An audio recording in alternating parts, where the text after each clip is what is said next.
Hi, I'm Lane Hartzell, and I'm here with David Rovics in Portland, Oregon, who is a musician and songwriter and also has written some recent articles in Counterpunch that we're going to talk about today. Hi, David. Hey, Lane.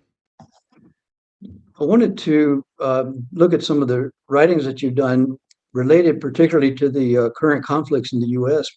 Uh, conflicts that are they seem to be, well, they're talked about as being race or the left and the right, feminism, social justice, and there's a lot of different terms that are thrown out there. So I want to talk about that with you, and then also about the democratic movements that we've seen throughout U.S. history that are, interestingly enough, not very much talked about, and massive ones like Blair Mountain that we'll talk about. The the There's extreme sides, obviously, and it looks like to me that and to many that it's gotten to be so extreme that the society is virtually breaking down, including, on January 6th was an uprising violently to interrupt the legal process of the society, which is, to elect the president, which is very scary and illegal. So I want to go into this with you and get your views on this, and also what you're thinking about for a better society and some of the current projects you're working on. So let's start off with the terms. How do you see the right and the left and so forth? Yeah, the whole right left thing is, I mean, it's gone through a lot of evolution over the centuries and decades, I guess. But traditionally, I guess it was always like the left was understood by many, including probably, I'd say, the overwhelming majority of the supporters of the left, or people who consider themselves on the left. They would think of themselves as being representing the interests of the working class, and the right, what certainly from the perspective of the left, would be generally seen as representing the interests of the ruling class. And of course, that's not how the grassroots supporters of the right would have seen things necessarily, and that's not how a lot of other folks would see things. But of course, this has all changed in the past few decades, and this is, you can hear it on the mainstream media talked about regularly, about how the Republicans are trying to position themselves as a party of the working class, which would have sounded like a ridiculous notion a few decades ago, but now it seems less ridiculous. And the only reason it seems less ridiculous, or the main reason, is because the Democrats basically abandoned the interests of the working class a long time ago, when they embraced basically big business and empire, and these free trade deals and all sorts of other stuff. And this process that you could track down to at different points in history, but certainly many people would say the social contract that existed between capital and labor, and that was broken by the 1970s, or certainly by the 80s. And a trajectory very familiar to a lot of people in Europe, where the timeline, at least especially in England, was kind of similar with the attack on labor, and the sort of collapse of the labor movement to a large extent. In the U.S. today, you hear talk of even democratic socialism. So there's the Trump kind of right that says the elites are oppressing us, and on the other side, there are other sides. There's the fact that the elites are oppressing us. We need democratic socialism. There is actually a similar. You write in your article. There's a similar view, right? Both sides, or all sides, are saying we're being oppressed by the elites, but then you also, and of course, most people know about Trump and so forth. What is this democratic socialism that's coming about? And, principally with, say, Sanders, the Squad, and so forth. Well, I mean, the uh, the democratic socialist phenomenon in the U.S. has been one of the main hopeful developments in recent years. The growth of the Democratic Socialist Party, but also of just the tendency within the Democratic Party, which of course is becoming stronger, I guess you could say, especially during the pandemic. Although that's very arguable whether that's really true or not, because I think we can see imperial policies of the empire, continuing under Biden, as any critic of Biden would have expected them to. So but in terms of some of the domestic policies that are being enacted, in terms of like child credit for kids and health care policies and the different things related to housing, all the very temporary kind of like eviction moratoriums and stuff. I mean, these are all sort of the kinds of policies that folks like Sanders and AOC have been advocating for a long time. So, but I mean, and their voices are being are loud and clear in many ways. And of course, when Sanders was running in 2016, the polls indicated that if the race came to him and Trump, that he would have won. And a lot of people are confused about that. And if people are confused about that, it's probably because they are paying too much attention to one end of the media spectrum and not the other, or they don't understand that people are joining the right wing groups and the Republicans and become Trump followers or Proud Boys or any number of other kinds of things. They join these groups because of in many cases the same kinds of motivations that makes people become campaigners for the Sanders campaign or something like that.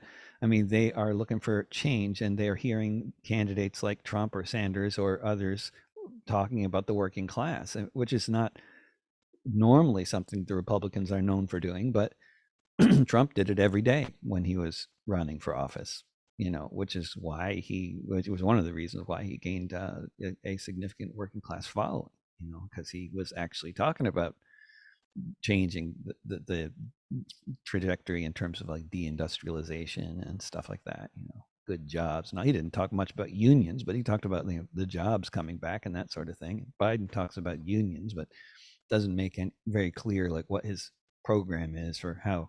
I mean, other than the Green New Deal, which is a if and what, not that he's calling it that. That's but that's the sort of thing they're trying to now. I mean, that's the sort of policies I guess they're trying to implement now if this $3.5 trillion thing actually gets passed. Yeah, that's coming up, and I want to talk to you about the evictions at the end as we look at more of your practical work, because that's a very serious matter, and I think it's just coming up in Congress that they've relaxed that or something, right? Or they allow for people to be thrown out.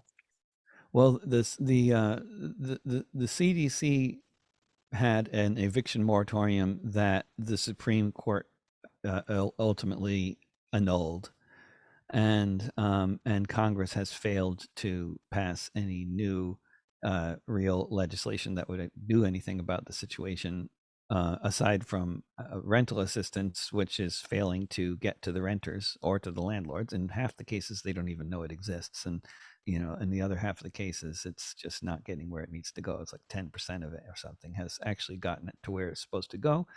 So and it wasn't enough to begin with, but considering the costs of housing and the crisis that already existed and predated the pandemic. So what we're looking at is a really massive wave of evictions coming up, if action is not taken by the Congress or by, I mean, of course, it depends on the state, because in some states the eviction moratorium is a local thing, and it extends to the end of the year. Places like New York and Oregon. Right, and of course it's getting cold there. It's starting to get, well, it's autumn now. It'll be chilly, in say Virginia, and across on up. And then within, say, 2 months, it could be some snow, even down to that, to say Virginia and so forth. So from there on up, it's probably going to be really rough. And this is something that's certainly worth people looking into, and we'll get to it. Going back to defining the terms, the way that socialist is used in the United States is really interesting, because the classical use of socialism is that workers own their work, or the core. That's the core of socialism. Could you just talk a little bit about that before we move into, the history that you've been writing about? The way that people use the term socialism in the United States, particularly in like, well, not just among democratic socialist circles, but also among other circles, especially to the right of the democratic socialists, when they are characterizing the democratic socialists. They talk about socialism in Europe, and much of the rest of the world. It's not socialism to just have basic government policies involving the functioning of society. It's just social. It's just basic social policy. It's what government does. Like a public health sector, if it exists, if you have a public health sector, it's looking out for the health of the public. And, like that's what it does. Like that's what a functional public health sector in a functional society does. And that's not in Europe. By European standards, that's just considered a functional government. That's not considered socialism. And socialism Right. is, I'm in something much Berlin. more impressive. Right. I'm in Berlin in Northern Europe right now. And, Yeah, if you go here on up around, there's the capitalism is quite vibrant. And yet yeah, there's this whole social policy project that you're talking about. yeah. And I think, doesn't Merkel call it the market? Does he call it market socialism or social capitalism? I don't know, but there's different terms, and how I don't know how they're translated necessarily, but these Yeah. are just normal terms and normal understandings, and not contradictory in any kind of fundamental way, the way that they would be thought of by much of American society. Like, oh, we can't have, somehow if the government is involved, it was paving the roads, then that's going to lead to the gulags or something. I mean, it's just bizarre kind of thinking. It's hard to even kind of get your head around, because it all involves a century of anti-communist propaganda that never made a whole lot of sense in the first place. But when you've been swallowing this stuff generation after generation, and it never made much sense in the first place, now it's gotten to where these words are just, they're just meaningless words that mean evil. They don't mean Right. anything to people here in any kind of like way that they can explain. And so moving from this, which is really excellent understanding for the terms, into you took up the 100 years ago there was an uprising, and in fact, there was a number of things going on at the time, from say 1917 on up to 1921 and so forth.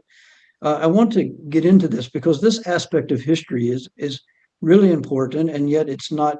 We don't hear much about it. So you write that at Blair Mountain there was an uprising. We had a 100th anniversary recently, and you say that American citizens should know this history. Can you talk more about this? It's a really long-standing problem, that, um, to take the example of our public television network here, PBS, and National Public Radio. It goes back to the founding of these networks, that they have been systematically, intentionally ignoring labor history. And it's not at all unique to those networks, but I have a lot of dirt on those networks, in particular. But it's clearly also the case with CNN and all the other major networks. They just don't want to talk about labor history. They don't want to talk about class, and they don't want to talk about what the working class has in common, because these these entities that run our media, as well as the ones that run our educational framework, and they're not neutral, and they have a political agenda, and it is to serve the interests of the ruling class in this country. And Mhm. they can't let the working class know that it exists. In order to effectively serve the ruling class, you can't let the people know that they are a people, and you have to keep them divided. And so So and this is very I'm simplifying things and it's a very complicated phenomena, but you know, and we do have this massive real ongoing history of white supremacy in this country, and racism, and racism and other forms of discrimination are, but particularly racism is fundamental to the economics and to the society, and has been for 500 years, and that cannot be really overstated. But while not without overstating the realities of white supremacy, if you at the same time as you're talking about the pogrom in Tulsa, Oklahoma, that they call the Tulsa Race Massacre, and these other things that have been largely written out of history, but have been talked about a lot in the media over the past few months, if you're going to talk about things like the Tulsa Race Massacre and not talk about things like the Battle of Blair Mountain, which happened to have it occurred only 3 months later during the same year, 100 years ago, in 1921, in the same year after of the Tulsa Race Massacre, which, in case people haven't heard of it, is when white mobs descended upon a black neighborhood in Tulsa and burned it to the ground, killed hundreds of people, and created thousands of refugees. And that's just the beginning of the tragedy that took place there. But 3 months later in West Virginia, you had an uprising which is being talked about a little bit in the media today because it's the centenary of it. But even when it's talked about in the media, the relevance of it in terms of race is not mentioned. And that's also tragic and bizarre. But the fact is that this uprising 100 years ago in West Virginia was the biggest armed uprising in the history of this country, and it was a multiracial uprising. There, of the 15,000 participants, 2,000 of them were black, and which is more or less about what the kind of proportions would have been in terms of the coal mines. And so it's not surprising that this was the case when And you, you let know, me interject that Mhm. interestingly enough, also Native American women, a large amount were involved in these actions too. We're talking about the whole In the society, right? Oklahoma in the Green Corn Uprising in Oklahoma, Green corn, yes. Mhm. certainly in 1917, there was a very significant, and of course, this is Oklahoma, which had and has a very significant native Mhm. population, of course, because historically so many tribes were forcibly moved to Oklahoma. But yeah, Oklahoma, the Green Corn Uprising Uh, was a cross intersectional, you know, uprising involving people of all backgrounds, race and gender, and including prominent Native American women leadership. Yeah, the both of these large events in history, of course the race massacre in Tulsa we know something about because it has gotten some attention here in recent years. And then there's the 1619 project and so forth. When the boat showed up in Yorktown, which started off the slavery and so forth. I think it was about yeah. 20 slaves on that ship. Now, if the conditions, say for example, that you described, and think you're correct, that the one side is saying that the elites are oppressing us and Trump is going to set us free from it, and then you have another side that says that the elites are oppressing us and we need social democracy. And then there's other elements. There's some extreme elements in here too, like left and right. So anyway, I think that perhaps what I'm hearing or what I'm reading is that uh, that race has something to do with the how the interpretations are coming about, even though they have the same, right? They see the same. I guess they're getting the same picture of the big picture, but when they move to enact some kind of change, then it goes along race lines. Is this correct?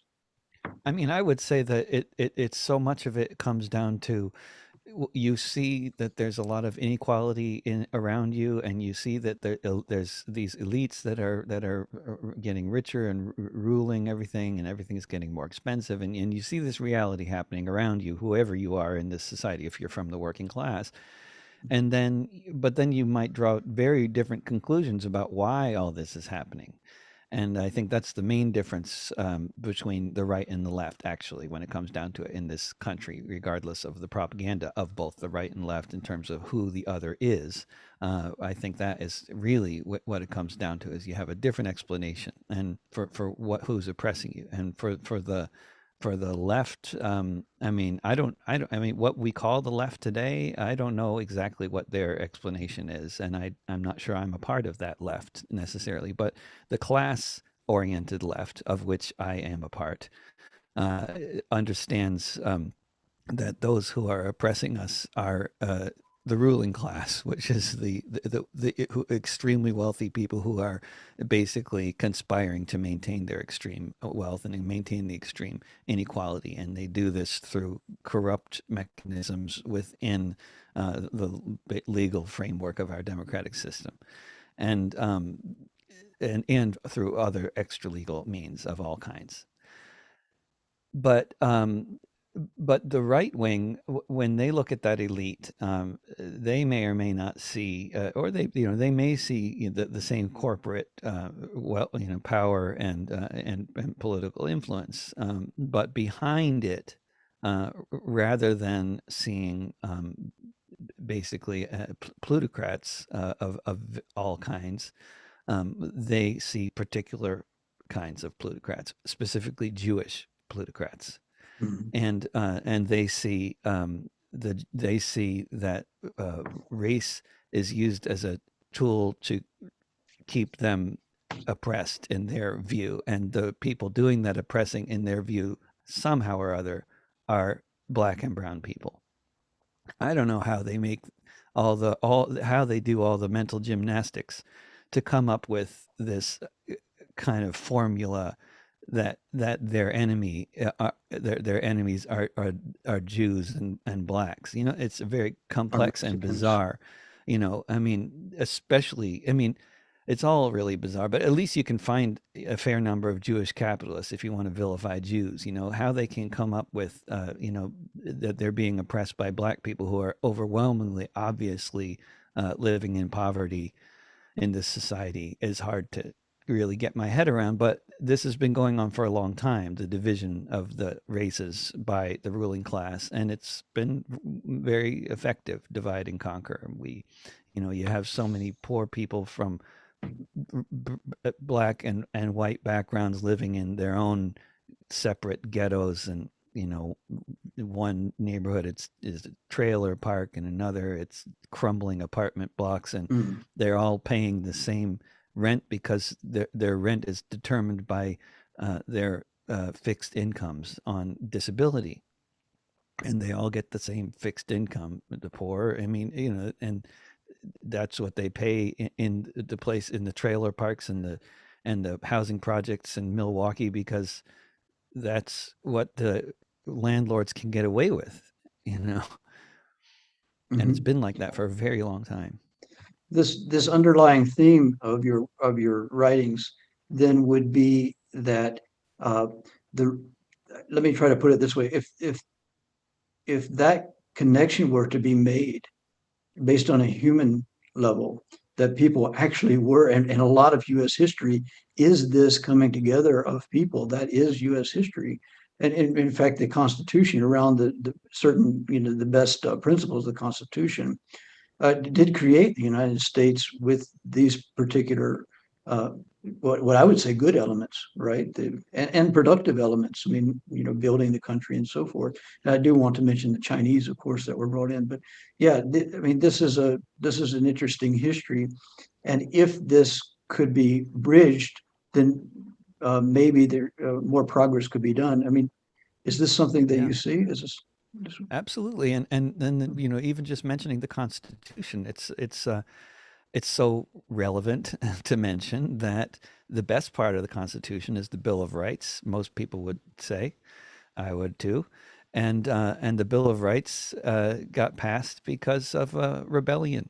And after the American Revolution, there was the farmers of Western Massachusetts, the tenant farmers, because most farmers weren't at that time were not landowners. They were renting farmland from some rich English person or rich Dutch person, depending, or some other rich person. But they the tenant farmers of Western Massachusetts, who had been off fighting and dying in the Revolution during the time that they were away, the landlords wanted rent for the farms that they were not able to work on while they were off fighting in the Continental Army. And basically, to make a long story short, they rebelled and they took over the state for several years, and or the western part of the state. And when the rebellion was put down, as it ultimately was, that's when the Bill of Rights came around as a direct reaction to Shays' rebellion, as a way of saying, okay, this we need to give these people something more than what they got, because they think they were fighting for freedom and democracy, and all we've given them is a new monarch. This goes back to even to James Madison, who initially, of course, he wrote that if we uh, if we distribute the land, or if we allow people to have the vote, if we have actual democracy, people are going to call for the distribution of the land, right? Shays' rebellion came later with the actual Exactly. Bill of Rights. These were not easily, uh, um, how should we say it, achieved. And we never got any distribution of the land, really. I mean, we got the Homestead Act, which was much better than the Bill of Rights in terms of any kind of distribution of land. Of course, the Bill of Rights was all about things unrelated to economics, basically, speech and of course, the Constitution's kind of biggest failing is that it's not about property right, the rights to land and food and health care, any of that kind of stuff. It's this the right to happiness is a hell of a lot more obscure than the right to property, which was originally going to be in the document, but that was omitted later and replaced with I mean, of course, that's just in the preamble, right, which isn't legally binding anyway. But what is it? The right to life, liberty, and property was originally in the thing, Mhm. which might sound kind of like oh, property. It's property. For a lot of knee jerk anarchists out there, I think property is theft. Well, property. No, property. That's what we want. That's what we want is land. We want the land distributed. It's theft when you steal it from everybody, but it's not theft when you Right, distribute it properly. right. Yeah, I mean, exactly what Madison anarchists should read Madison, right, to understand what's sure, going on. sure. The this is an interesting history discussion, and I think that it could really be helpful for people listening in. The when we hear about a genocidal kind of initial kind of infant empire, what Washington called the United States, we hear a lot about genocide. Of course, there was a war, and then the Constitutional Convention, and then later a civil war. This whole history, a lot of people that are in social justice, or they claim social justice or whatever, they look at this history as if the United States is all genocide, all internal conflict, internal war. But that's not true, right? And this is what you were getting at with your piece. Absolutely. It's too complicated to sum it up like it's all genocide. It's a ridiculous orientation. The United States is a settler colonial country, and it was set up on the basis of settler colonialism. And settler colonialism is a system that involves taking people who want to flee or leave their homelands for one reason or another and making them settle another land and displace people and exploit the land and exploit other people for the profit of the colonizing power, which which was the British Empire, the British. Dutch Empire, and later the American independent sovereign state of the United States, building its empire on its own, and with so and who are the shock troops of settler colonialism? They're what we call in the doctrine of subtle colonialism, they're the immigrants who are seeking a better life and wanting to be pioneers to forge Western civilization in the terra nullius of the West. But of course, who they really are, in at least 90% of the cases, by my informal estimation, are refugees. And they were European refugees primarily because refugees weren't even allowed from most of the world, with the exception of those who were, you know, under contract from China and Japan, and there's a lot of other exceptions, but generally, if you wanted to immigrate, the standard for being able to immigrate was to be European. And because we had the whites only immigration policy in this country, which Australia and New Zealand and other settler colonial countries, Canada also had, and that only changed, in the 20th century. And there were all sorts of laws in the immigration policy that were specifically targeting Southern Europeans and Eastern Europeans. So it wasn't even just a whites only immigration policy. It was very much a Western European immigration policy. We very favored Western European immigration.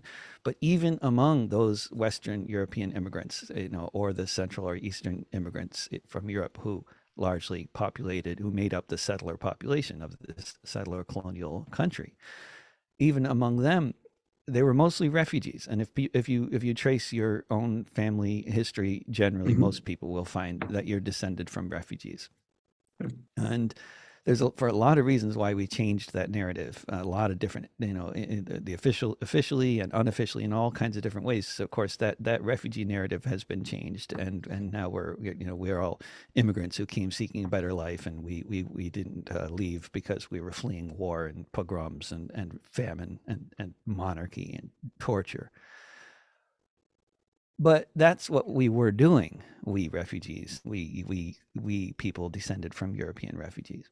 And so then we are told that all this is that all the inequality in this society is basically rooted in this formula of white privilege relative to the oppression of the rest of the population, and uh, and that's ridiculous because I mean, this is a population that's been divided and conquered, and some people are privileged relative to others in that process of dividing and conquering, and that's classic colonial practice. And people have to understand basic classic colonial practice. If you're going to say that, because of the settler colonial system, white people are somehow all the enemy. Not to that'd be way oversimplifying to say that anybody is proposing that, but just to oversimplify, I mean, it's like the Sunni people in Iraq are not the enemy either. The Tutsi people in Rwanda are not the Rwanda. enemy. I mean, it's these were divisions. The Protestants in Ireland are not the enemy. These were divisions that were created, and then if you're going to just perpetuate these divisions by embracing the very ideas that the colonial powers put out there of the superiority of these minorities that the colonial powers, or majorities in the case of white people in the United States, that the colonial powers use to keep everybody else down.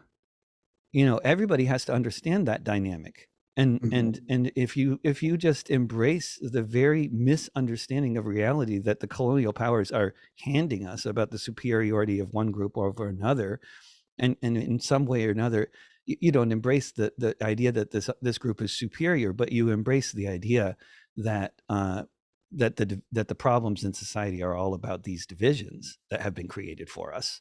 Right. Well, that's just really defeatist and also inaccurate. In your work as a musician, let me ask you some more personal experience. you're writing about this solidarity that you speak of, indigenous women's leaders at the Korean Corn Rebellion, uh, the black soldiers, and the what was it, 2,000 black soldiers, along with 13,000 white soldiers, in the most important uprising 100 years ago. And also, that was organized by a union, working class union, right? Well, Is it? the in the Green Corn Uprising in Oklahoma, the Working Class Union was the secret organization that Okay. had been engaged actually in a campaign of sabotage for years prior to this Mhm. abortive attempted march on Washington. But in 1921, the Battle of Blair Mountain, uh, yeah, it was it was a massive event, but it was not organized by the union. It was organized Okay. by union workers, and actually the union itself, the union leadership, was beseeching the workers to abandon their march because they were afraid they'd be, you know, slaughtered. Yeah. But people were just so outraged by the slaughter of women and children by, firing into the tent camps of striking miners by the gun thugs employed by the companies. And Mother Jones and other UMWA United Mine Workers organizers had been successfully getting the marchers to turn around and go home. And then there was a massacre of women and children in the town of Sharples, West Virginia, by the Pinkerton gun thugs. And the marchers heard about that and they just turned back around and continued on It went towards back to Mingo. battle. If you're writing about this kind of history, and yet you go to you're supposed to give a talk or play a gig, and then all of a sudden you find out that you've been deplatformed. Um, of course, this certainly feels. I mean, it's a difficult thing individually, uh, but also socially. This is creating a kind of even, I would say, totalitarian stream going on, and a lot of this is coming from people who are espousing the very things that you're talking about, or they say they espouse it. What is this kind of schizophrenic kind of, you know, I'll let you handle it there. What do you think? I mean,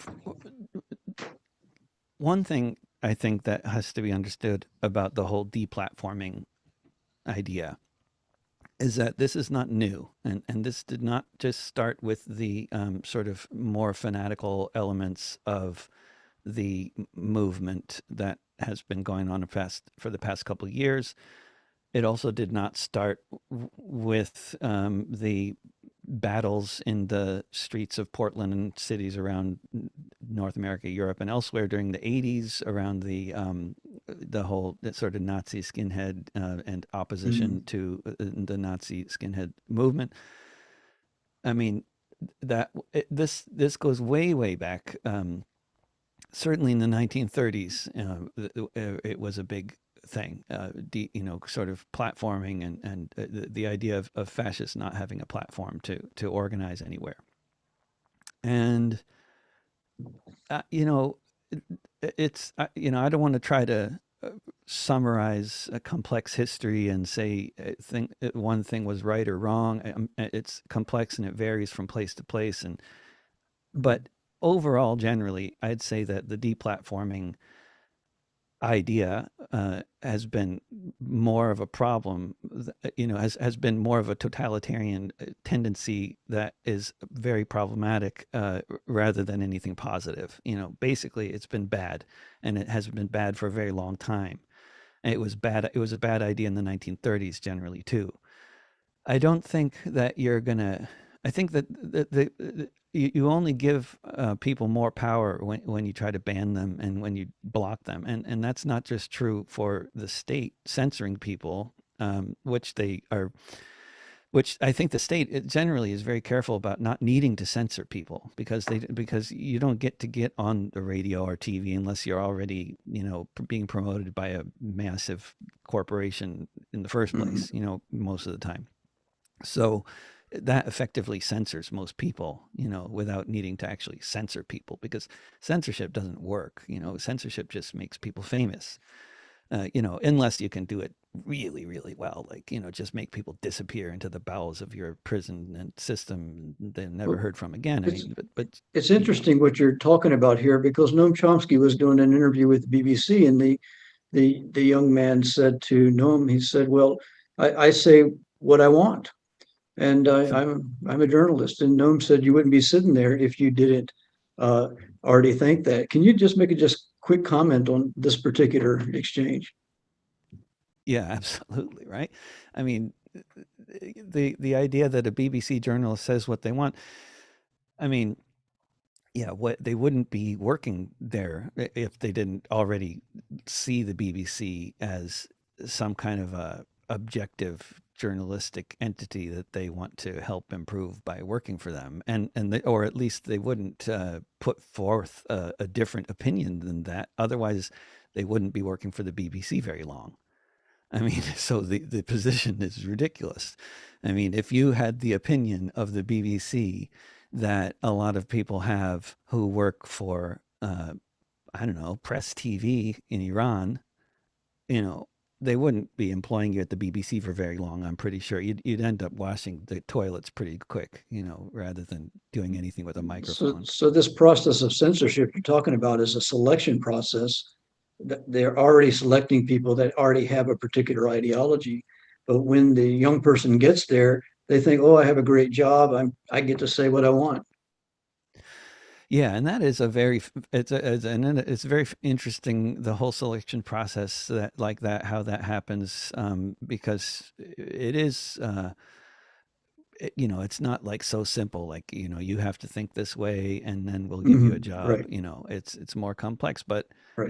it's a selection process that starts at birth, and it continues on to private schools, or what in England they call public schools. But you go to a private academies, with the cream of the crop, the top 10% of the society, and then you go to an Ivy League college after that, and then then you apply for your job at BBC. You don't do it otherwise. You don't go to a community college and then apply for a job at BBC. You won't. You're not going to get that job, and so you don't even try. And if you do, you don't get hired. So Mhm. it's the Ivy League graduates who went to the private schools, which is why they got into the Ivy League in the first place.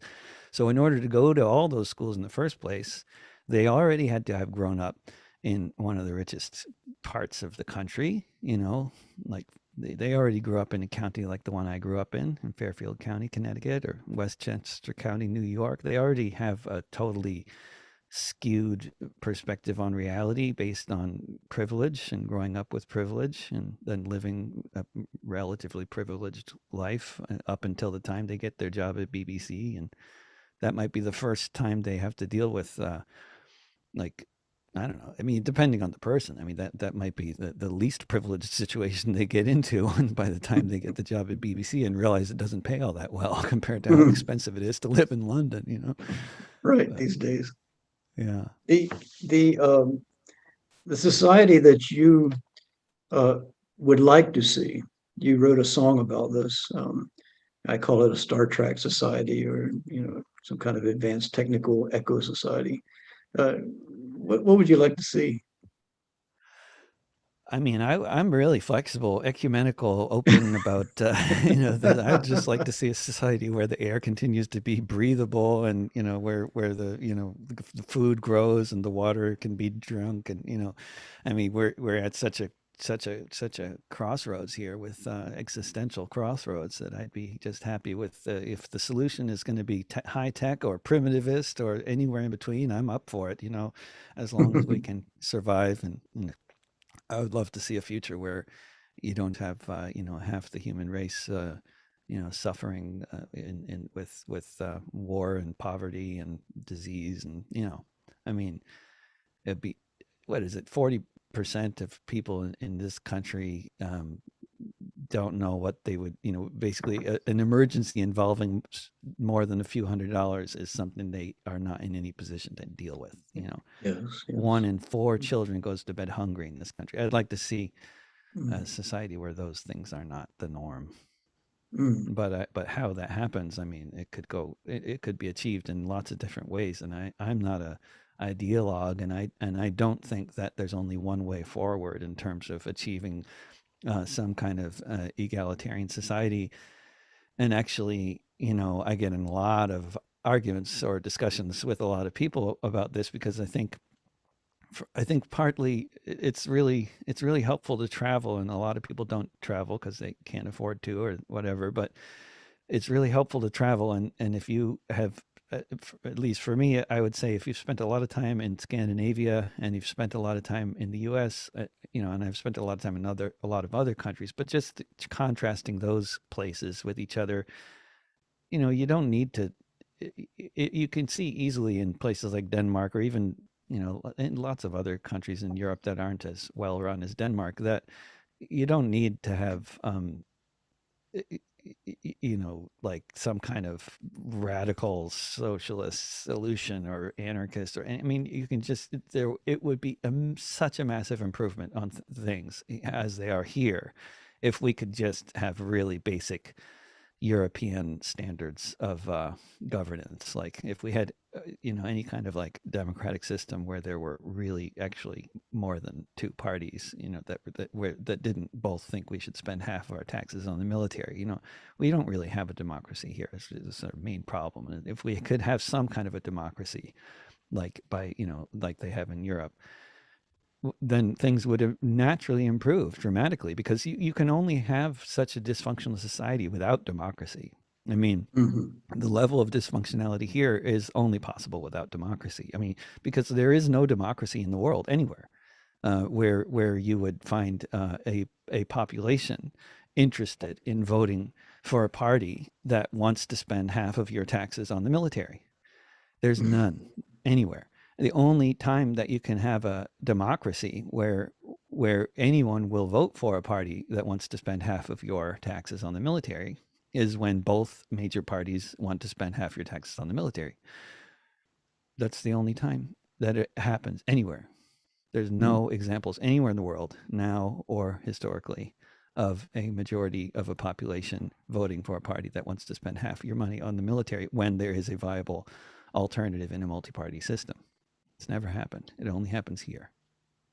Yeah, and you're working on this current housing crisis, which could use some money, right, from the 3.5 trillion that's coming about. Let me ask you, of course, at Blair Mountain, they didn't have open source and apps and phones. They basically were forced into a situation where all they had was guns, right? The only kind of technology. But in the case of what you're doing and what you see people doing in the United States all over, because you're traveling and talking with folks and singing and sharing, what do you think is possible? What's going on and so forth? I mean, it seems to me that the situation with technology is so dismal. I mean, with because as it seemed so hopeful in the 90s, and The to me, cypherpunks and so forth. yeah, and just the freedom of the internet, and the fact that it was this open source free, and it is, but it's been so much successfully taken over by certain big tech corporations through means now familiar to most people. But the internet isn't the internet anymore, right? It's largely, for most people, it's a collection of massive corporations that are sucking up all your data and using them to dominate the world. And so what I see in terms of anti-social media, which is where most people spend most of their time online, it seems, if they're not like buying stuff on Amazon or viewing porn, you know, it's just causing the further dissolution of society. I think it's one of the main causes of it, really. And all people seem to do on those platforms is argue with each other, and that's built into the whole algorithms of the platforms and how they work. You just it's just Facebook makes it really impossible to do any effective organizing on their platform. I mean, Facebook is really just good for sensational news consumption and arguing, and it'll make sure to promote posts that will promote arguments, and it won't, and nobody's going to see the link to your essay, that Mhm. really explains your points. And if they do see it, they're not going to click on it. But they're probably not going to see it in the first place because it's a link. Mhm. Takes you off of the platform, and it's just such a mess. So I mean, I think there's reason to be optimistic about technology, potentially some technologies, but the dominant technology of social media that is taking up so much of our time and energy, it's overwhelmingly negative impact, I'd say. In the case of yeah, I agree, for Facebook, for well, TikTok and so forth. Uh, for the activists, are they writing their own apps, or what are they using? I mean, what kinds of technology are they using? Maybe Zoom for organizing, or maybe writing some apps, or I mean, I think there when we come into this whole. I mean, I think certainly in among technologically savvy activist types, there's all kinds of app creation and programming of all kinds going on, and creating all kinds of different alternative platforms, and certainly within the music world, there's lots of organizing around trying to create alternatives to the sort of vulture capitalist model of Spotify, and oh yeah, that's right. but There's some new the ones I see coming about, right? That artists are using. there are, but the problem is there with any of these alternatives in whatever forum, whether it's music or organizing or any number of communication, social media is a great example. It only becomes useful if a lot of other people are doing it. And Mhm. so, if everybody's still on Spotify or everyone's still on Facebook, then your alternative platforms aren't going to really do much. And, you can't organize if nobody's on the platform to organize, and you're not going to make money streaming music to people that aren't there to listen to it. So, the once you've got an infrastructure where the superhighway is called Facebook and Spotify, then you need to use the infrastructure, and you need to fight to control it, Mhm. because it's not going to go away, and you're not going to convince everybody to get their flashlights out and take the cow path instead of the highway, when they Mhm. already got their cars and they're all ready, to drive and go fast. And, it's just the way it is. They got the means, and we need to take them on, I think, somehow. But Mhm. it's I don't think I mean, and creating alternative models is a good thing, but and a necessary thing. But it's the same as organizing in the physical world. I mean, we can, it's important to have all organic farms that show everybody that you don't need pesticides, but that's not going to make all the pesticide farmers convert to organic farming. Mhm. You need a much bigger effort than that. That needs to be systemic, not just somebody designing an app or starting up a farm. Mhm. They're more, technology is not going to solve it, but it can be an accessory to help. Oh yeah, big time. In closing, for your efforts there, in the communities around you in Oregon, in Portland, you said in a previous conversation that it's dire situation. People are going to lose their homes. Can you talk a little bit about that before we close here? Yeah, I mean, Portland is, it's all very contradictory, but Portland is, as a city, the most rent burdened city in the United States in terms of Hmm. the income, average income relative to average cost of monthly rent or mortgage. So, but it's also within the state of Oregon, which is these days one of the more progressive states when it comes to policies related to most everything. So even though it's a very expensive place to live, and increasingly expensive, and the government intentionally takes very little, are you still there? I'm here. 'Cause- oh, okay. You just disappeared from my screen for a moment, but now you're back. And the government here takes very little, it really takes a hands-off policy to housing market, which basically means it's up to the capitalists to do what they want. But but because there's a relatively progressive state government, we have the moratorium that extends to the end of the year, so it's not going to become a crisis. They're kicking the can down the road here Mm. better than they are in most parts of the country. But wherever but that's all they're doing is kicking the can down the road, and eventually there's going to be a major crisis. But possibly in at least this state anyway, they may avert the crisis until the aid money that's out there actually gets dispersed, which would make sense. That would be like a sort of functional thing for a government to do, right? But in other states, there is no more moratorium. The aid money is not reaching the renters, and the eviction waves of eviction have begun, and they are very much happening in progress right now, in a lot of places, like in Georgia, Alabama, and Texas, and a lot of places. Okay, I'll add links to your articles and to this effort that you have for the evictions and so forth down below. David Rovics, thank you very much for talking with me today. It's been a pleasure. Thank you so much, Lane. It's been a pleasure. Yeah.